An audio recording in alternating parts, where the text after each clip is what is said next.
What's up, explorers? Welcome back to our channel. We're the Choose here from Choose to Explore, where we teach you guys how to see the world and save a dollar. So I just came back from an amazing bros trip to none other than El Salvador, the land of volcano and perfect waves. So this was actually my second time in El Salvador. The first time I went with my lovely wife, and it was a different trip. So what we're going to show you guys is what you need to know before you go to El Salvador. So stay tuned, you don't want to miss this one.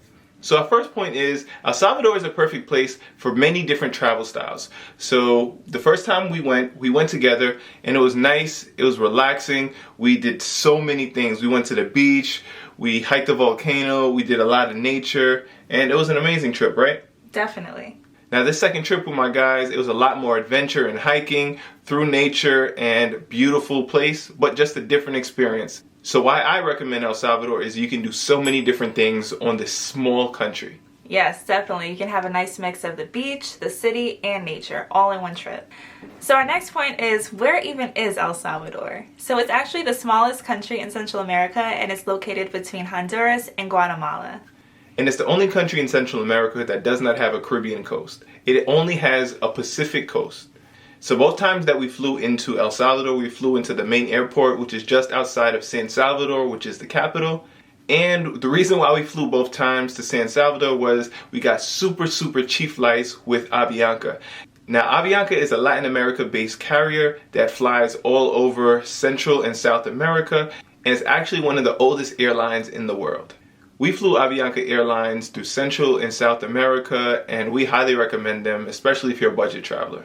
So next up, we're going to be talking about how El Salvador is the land of volcanoes and great waves. It actually has over 20 active volcanoes in the country. And both times that I went to El Salvador, we actually hiked the tallest active volcano in the country. First time was with my wife, and the second time was with my guys when we hiked the Santa Ana Volcano.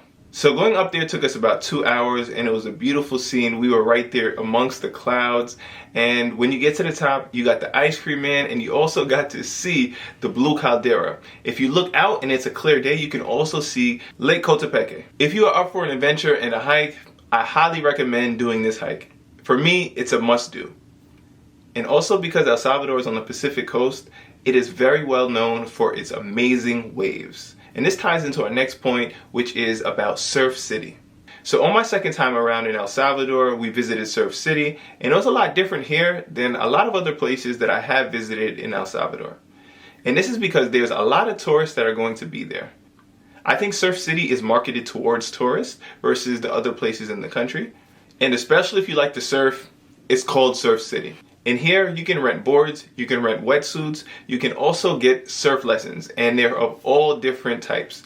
You can get for beginners, or also for my more advanced people, you can get lessons and riding waves as well.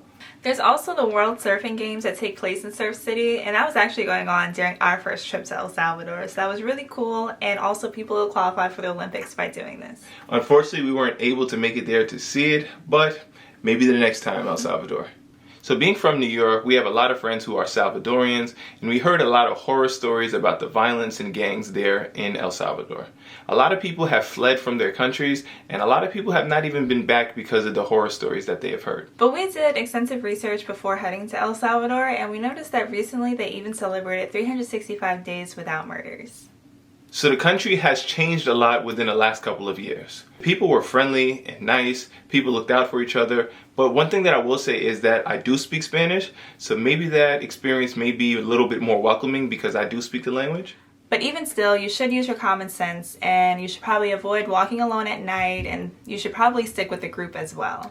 And similar to if you were traveling to Europe, you're not going to have your possessions just out in the open. You're not going to have your stuff in your back pockets.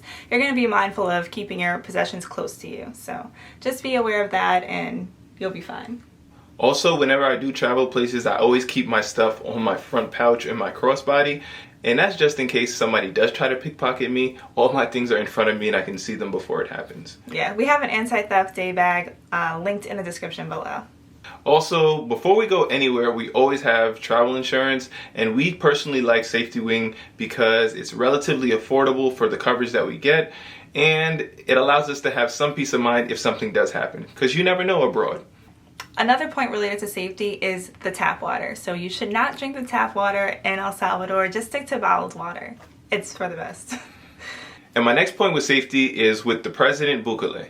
Now, what surprised me about him is that he's so young. He's like in his late 30s. And the way that people speak about him in El Salvador is such on a high pedestal. Because he made a lot of sweeping changes to safety and to gang violence in El Salvador. I've heard from many Salvadorians that he's very harsh on gang violence. And he actually set up his own prison just for these gang members and criminals.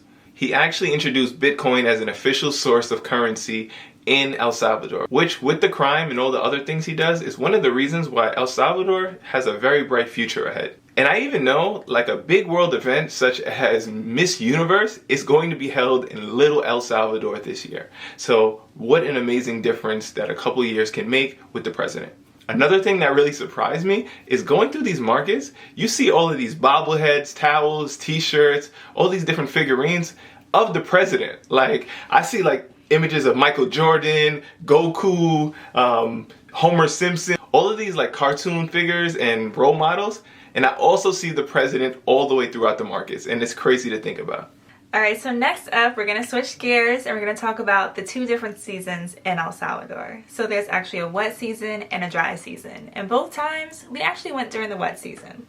That's because we found cheap flights, so we always chase the deal and not the destination. So when you see flights for under $100, you go whenever you see it. But coming during the wet season, you need to come prepared with a rain jacket, some water shoes, and also be prepared to experience muddier hikes. A little mud, a little rain never stopped me, but it is good to be mindful for those things when you are here. Also during the wet season, it is a lot more green, so that is something to be mindful that the landscapes may be a little bit different during the wet versus the dry season. But being that we never visited during the dry season, I can't tell you exactly what it's like, but there is less rain, so that can be good. So something that shouldn't come as a surprise is that in El Salvador, they speak Spanish. So you should come knowing some Spanish, at least. Gracias mi mamá, gracias mi papá, gracias mis amigos, gracias por todo, gracias salvadoreños. So we absolutely benefited that we both speak some Spanish. We're not fluent, but we do speak some Spanish. And just basic Spanish should be able to get you through El Salvador. The people were really nice. And one thing that I will tell you guys is to download Google Translate beforehand, especially in the offline apps, because you don't know if you have service going in and out of the country. And also that kind of ties into your comfortability when you're visiting a different country. If you do understand the language a little bit more, you can feel more comfortable with your surroundings as well.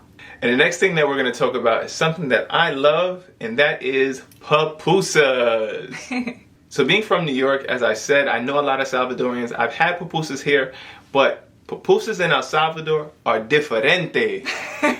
So what is a pupusa? It's actually the national dish of El Salvador. Now, I don't want to disrespect anybody when I say this, but I'm going off of what it says online.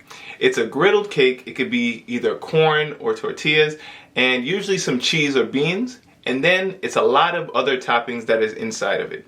So this is usually cooked on a griddle, and a lot of times in El Salvador, you can find them literally anywhere. And you see the aunties, the grandmas, just like this, the whole time making pupusas.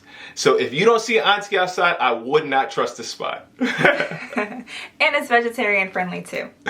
One of the things that I do love about pupusas is that there are so many different options of things you can have in a pupusa. So if you go to a pupuseria, they usually have like 20, 30 items of things that they have inside of the pupusas. And my favorite part about pupusas is that pupusas are inexpensive. You can get pupusas for $1 if they're an expensive spot. If you get a more local spot, you can get them for $2 for $1, $3 for $1. And I'm telling you, you are full. Eat good, live good, all in El Salvador. Now, our next point are entry requirements as an American. So coming here was fairly easy, especially on the second time, because there are no COVID restrictions in place. And as an American, I didn't need a visa. All that I had to do was pay $12 essentially for a tourist card. But if you are spending over 90 days, you do have to get a tourist visa as an American. Now that tourist card that I had to pay $12 on customs, you can either pay with cash or credit on arrival. And just make sure that you have a valid passport that's not expired and at least one blank page in your passport. Now let's get into how are you going to get around in El Salvador. So the first time that we went, we started in San Salvador and we actually ordered an Uber to get us to Santa Ana Volcano. However, it's pretty clear that once you're outside of the main city, that Ubers are way less available. So we actually ended up hiring our Uber driver to be our driver for the rest of the day. So that worked out very well. If you want our trusted driver details, we actually have them included in our Explore El Salvador travel guide that's linked in the description below. Now, if you are only going to be staying in San Salvador, Uber will absolutely be sufficient. And it's super affordable. Most of our rides were like $2 or $3 to get around the city. But the second time around, I actually rented a car and it was easy to navigate. One thing that I do love about El Salvador is that being that it's so small, the drives are about an hour, hour and a half at most, depending on where you're going. To be honest, I was a little bit nervous about the roads, but the roads were fantastic, especially if you're driving on main roads or you're going to a popular tourist destination. The roads were well paved. Shout out to President. So our next point is one of the most convenient things about El Salvador, and it's currency. So El Salvador is amazing as an American because they use the US dollar. How convenient is that? So you don't need to exchange your currency at all. But as we stated earlier, they also do take Bitcoin. So if you want to pay in some Bitcoin, you can do that as well. There also are a lot of places that do take credit, so you can use your cards there, but it is good just to have some cash around as well. So now my favorite point is that El Salvador is so inexpensive. And this is coming from an American perspective. I was a little intimidated at first because all of the countries that we have visited who accept the USD have been on the more expensive side, except for Ecuador. Fun fact, Ecuador also uses the USD. So when we visited El Salvador and it was very inexpensive, we were pleasantly delighted. So as I mentioned, a lot of the Ubers are super cheap, like under $3, maybe $5 Ubers. The accommodations we'll get into a little bit later, so stay tuned for that. I rented a car for under like $30 or $40 a day with insurance. As I talked about, you're gonna eat a lot of pupusas and those are about $1 to $3 meals at most. A lot of the activities are free, or if anything, you just have to pay for the guide. So if you do go to El Salvador, especially if you get a cheap flight, you know our motto, it's see the world and save $1. So next we want to set your expectations regarding the bathrooms.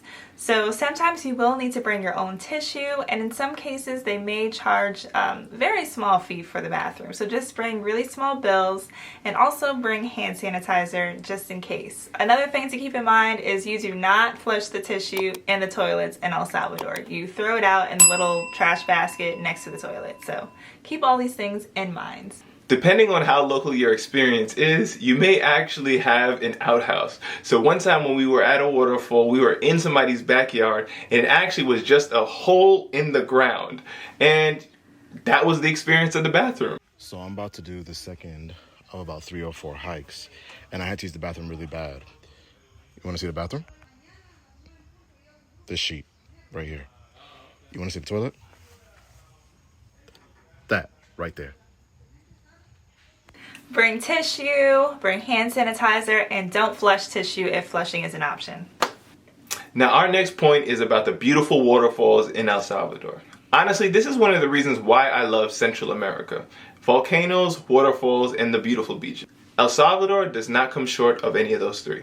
Actually, on our first trip, we didn't go to any waterfalls at all. But actually on my last trip with my guy friends, we actually went on 3 different hikes through the mud and nature to 3 different waterfalls. And they were all fun and unique experiences.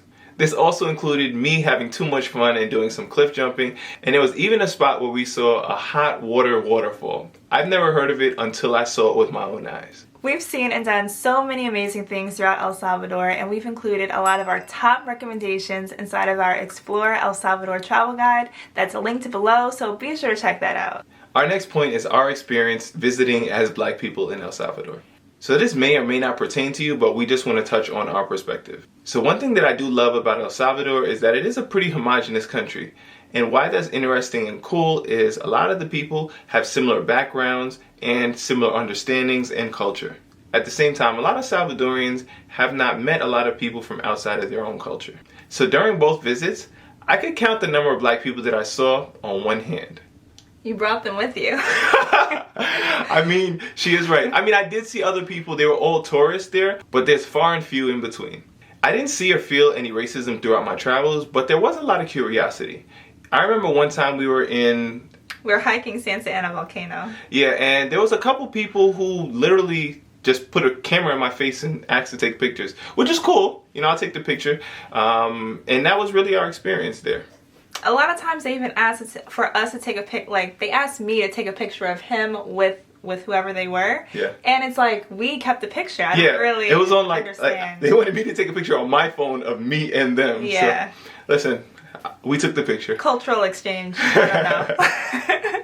And this brings us to our very last point, which is all about accommodations in El Salvador. And the great part is they're very affordable. So the first time we visited El Salvador, we based ourselves in San Salvador. And while this was amazing to be central, a lot of times we did 1.5 hour day trips in and out of San Salvador. Now my second time around, we actually stayed in 3 different accommodations. And this allowed us to be closer and have easier drives going from one place to another. But I think this really comes down to what your itinerary is and what you want to do on your vacation. And this is why our guide is so amazing in order to really explore El Salvador, because not only do we give you activities, we give you accommodations that are nearby and easy for you guys to navigate during your time in El Salvador. So I highly recommend checking that out. So there you guys have it. That's 17 tips to know before you go to El Salvador. That was our second time, but it is not the last time that we will be in that country, and for good reasons. So let us know, will we be seeing you in El Salvador? So thank you guys so much for checking out our channel. Please be sure to like, comment, and subscribe, and we'll see you guys on the next one.